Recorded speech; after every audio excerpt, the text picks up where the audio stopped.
Well, good morning, Dayspring. It's still morning as I record this. Good to catch up with you all again, and good to be seen, perhaps. A lot has happened in the last week or two, of course. We've just finished an extended series on the book of Revelation. I believe all of you are probably taking a sigh of relief. And we're now moving into the Thanksgiving season, and please allow me to wish you all a happy Thanksgiving, good turkey, good food, whatever it is you're going to do with the people that you're with. And of course, as you know, some of the experience of the COVID is extending and expanding, so be in prayer for one another, and many of the others in church who have experienced this. We even had residents who have gotten a hold of this, and it hasn't always been pretty.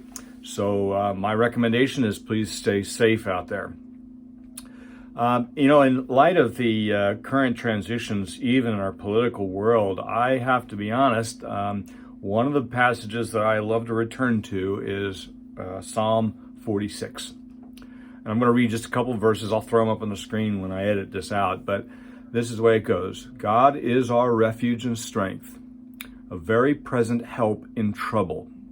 Therefore we will not fear, though the earth gives way, though the mountains be moved into the heart of the sea, though its waters roar and foam, though the mountains tremble at its swelling. Verse 7, the Lord of hosts is with us. Verse 10, be still and know that I am God. I will be exalted among the nations. I will be exalted in the earth. It sounds like Revelation. Finally, verse 11, the Lord of hosts is with us. There is a whole lot to be thankful for as we move into Thanksgiving. That last phrase, the Lord of hosts is with us. Now, I need to do a little bit of transition here because originally we were thinking to spend some time wrapping up big picture things of the book of Romans. And it just seemed to me like after 16 months there, we really had said enough about Romans for the time being. And most of us are exhausted. So I thought I would pivot a little bit into the season, which we're going to do, at least for the next few weeks. But maybe with a twist. Normally we hear a lot of teaching about the birth of Jesus, and we go into the birth narratives a lot. Frankly, my kids love to hear stories again and again, just like we do, and our heart always responds well to this season with the stories. I want to look a little bit at John 1. It's not usually considered to be one of the birth narrative texts, but it sets us up for some amazing teachings about who Jesus is, this one who comes to dwell among us in the birth narratives of Matthew and Luke. John takes a slightly different twist on it, and I would like to unpack over the next coming weeks verses 1 to 18 of chapter 1.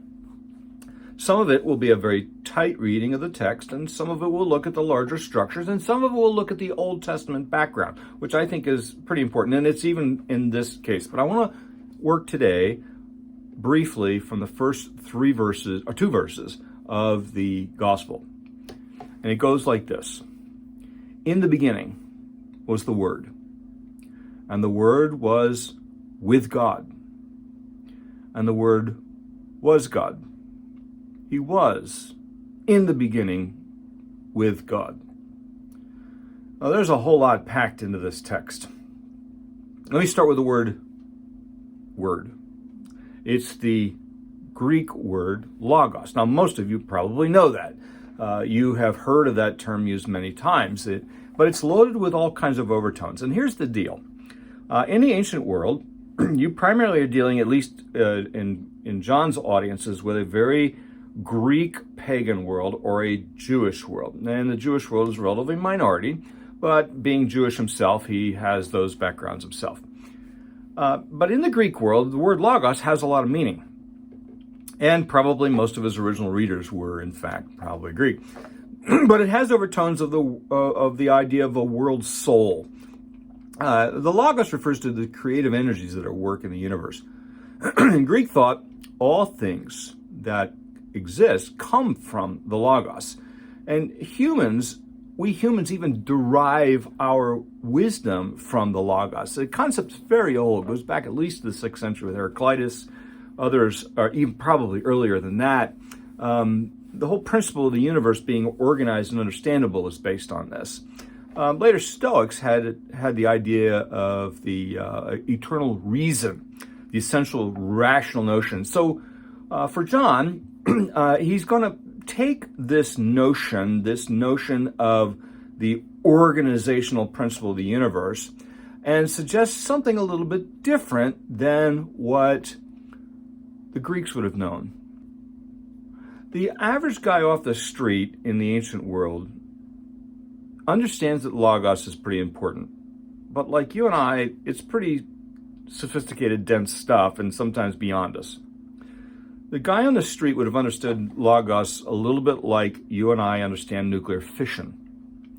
We may have some ideas about how it works a little bit, but it's pretty complicated stuff, but they know it's important, and John can take a word and use it. Different, but use it. But my reading here actually suggests that what's going on here is also Jewish. And John does a fascinating double entendre here, because he's going to start his wording in the beginning. And while we can look at the word logos, the in the beginning would have triggered all kinds of things for a person who knows the Old Testament, and it does for you too, because you know, in the beginning.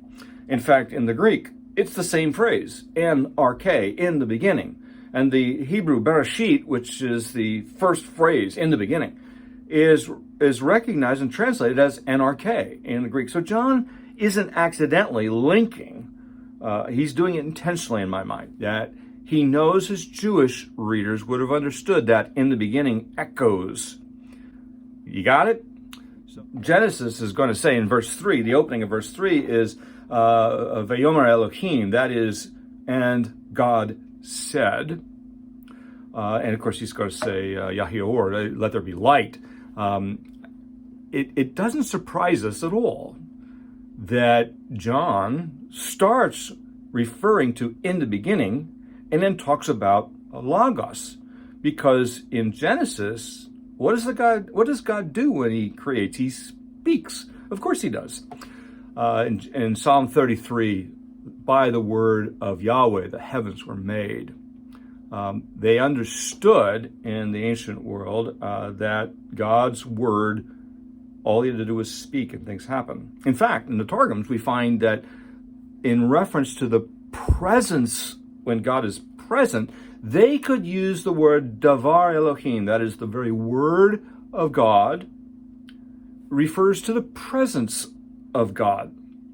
So you have here something that both Jew and Greek understand. Now, they don't understand it the same way, but they both understand it. Something is really important here, and what John is going to do is recognize that both his hearers are in a different place, but they both hear things.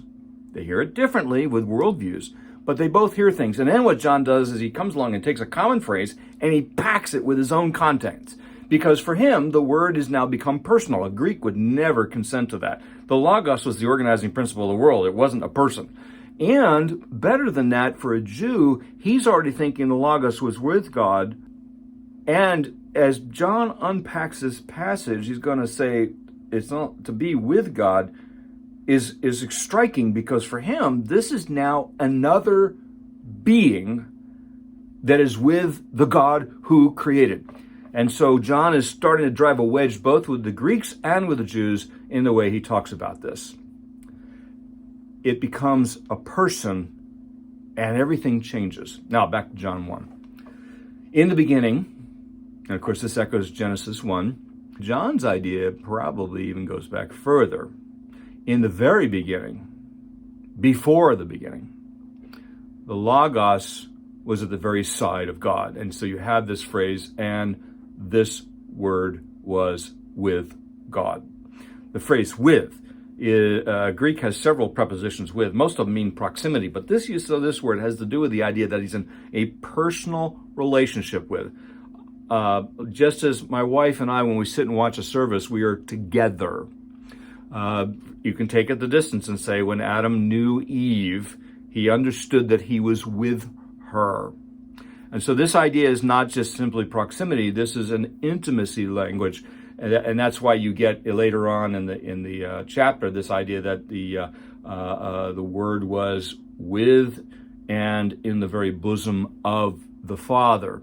So the Word was with God. And then you get this very last phrase in verse 1. This is kind of potent here. The Word was God. Now, you know that that's been a debated language forever. It literally is theos ein halagos. That is, God was the Word. It's a funny construction, but in Greek it makes actually more sense than it does in English. And some translations have got it wrong. Some have made it to say the Word was a God because there's no article in front of the word theos, no word in front of God. In fact, what you have is a reversal of language, which is intended to say the Word was divine. It's not an equation of the Word with God as is in the Father. It is a definition that says the Word was, in fact, divine. What God was, the Logos was. The Logos was fully and essentially deity. The Word was fully God. And the Logos was always there, and he was divine. And we'll see later that he's going to take on flesh, but this is extraordinary. And of course, verse 2, very simply, the Word was in the beginning in a close relationship, an intimate relationship with God. The in beginning in verse 2 is reflecting both, also going back to Genesis 1. The so what in here is huge. Because the early church is going to, and the early church is going to get this, by the way. It matters because what they're going to argue is that Jesus, in fact, but at least in the words of John and the early church, is going to understand that he's essentially deity. Or the Logos is not something different, but actually deity. And you know from the Arians, right down to the Mormons in the present world, are going to argue that he's sort of a secondary God. But in fact, he's equated, and John is pressing this, and the Greek actually leads us to that. The early church actually does something funny because it moves Jesus further and further away from us, and the divinity element becomes less and less, more and more important. This human element becomes less important. In the last 150 years, the opposite has been happening. We've been evacuating his divine character and making him more and more human like us, when in fact what the Gospels want to do is to make him both. He is divine, but relatable. And this has been critical. As we become like him, we don't simply become divine, we become his disciples. We follow after him and take on many of his characteristics as we grow. When we see Jesus, we see the essential characteristics of God. Jesus himself has explained him to us. Now, the takeaway factor here for me is this. We're going to hear a lot of stories, and I'm going to encourage you to listen to them about Jesus. But we tend to sentimentalize the birth, and most of you know birth is, it's moving, but sentimental sometimes gets lost in there because pain and blood and other things.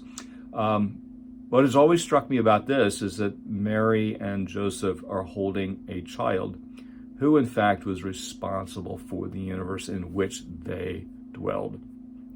I'm going to attach a video into the web, a YouTube video for us to look at if you like. Mark Lowry several years ago wrote a song called "Mary Did You Know," and I'm going to include an a cappella version with Vakhtave on it. And it has some of the most moving words that I've seen written in a recent song. Mary, did you know that your baby boy has walked where angels trod? When you kissed your little baby, you kissed the face of God. If you get a chance to listen to it, it's moving. So I don't want to remove the sentimental component, but when I look at John 1, one of the things I realize is that little infant retains a divine characteristic, and John's gospel starts there and says, in the beginning, from the very beginning, the Word was with God and was in fact himself divine. And that's the God that we want to unpack over the next 18 verses. See you next time.